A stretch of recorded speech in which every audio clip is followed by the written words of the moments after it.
There's definitely mixed messages out there about whether you should focus on YouTube search to get your videos seen by more people. Not least because it's common knowledge that when videos or channels explode overnight, it's because they've been picked up by YouTube's algorithm and suggested. They've been recommended to viewers of other videos or channels because YouTube believes that they'll enjoy it based on their watch history. So shouldn't we be focusing on getting our videos into suggested instead of focusing on optimizing our videos for search? Well, that's the million-dollar question, and the one I'm going to answer right here in this video. I'm going to show you the value of getting found in search, whether it's more important than suggested, and whether it's important at all to use search to get your videos found. And I'm also going to share right at the end, so do stick around, what happened when one of my videos, my first video, got into suggested and how I managed to get it in there. Let's start by looking at what search and suggested actually are. So search is when people are typing in specific keywords and phrases in order to find specific content that they're interested in. And suggested is YouTube showing people what it thinks people want to see based on what they've previously watched. Now, the important thing to bear in mind is that YouTube search and suggested are not against each other. It doesn't have to be either or. But bear in mind that most big channels get most of their traffic from suggested, especially entertainment or vlogging channels, because as you can imagine, people are not necessarily searching for them in the first place. So for example, giant box for McDonald's challenge is not a term you'd think to type in, at least I wouldn't. But when you're growing your channel, search can be really effective. It's targeted, much more so than suggested. So by optimizing your videos for search, you give your videos the opportunity to show up to exactly the right people at exactly the right time that they want to see and need to see your videos. Then there's the massive bonus that your videos can appear on Google, which has even more traffic than YouTube, and just look at how you can stand out in search results here with a beautiful looking thumbnail. Now, when you optimize your videos for search, and you can find out all about how to do that in this playlist here, you want to plan for your videos to rank, to actually show at the top of the list of search results on YouTube. But how do you do that?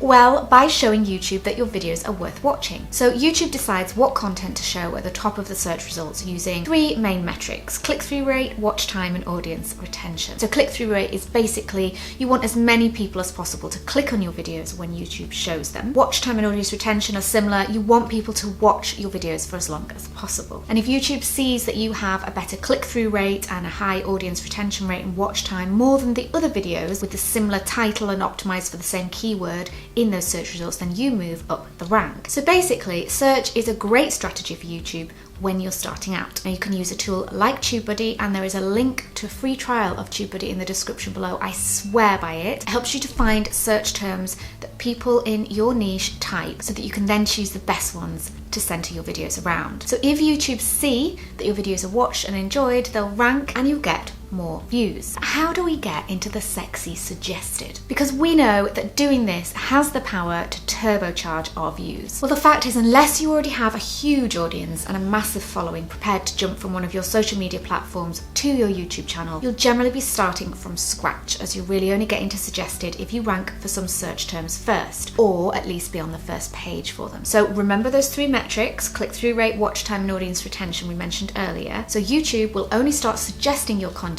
if it can see that you're doing well in these three areas. And how do you get people to watch and enjoy your videos without YouTube suggesting them in the first place?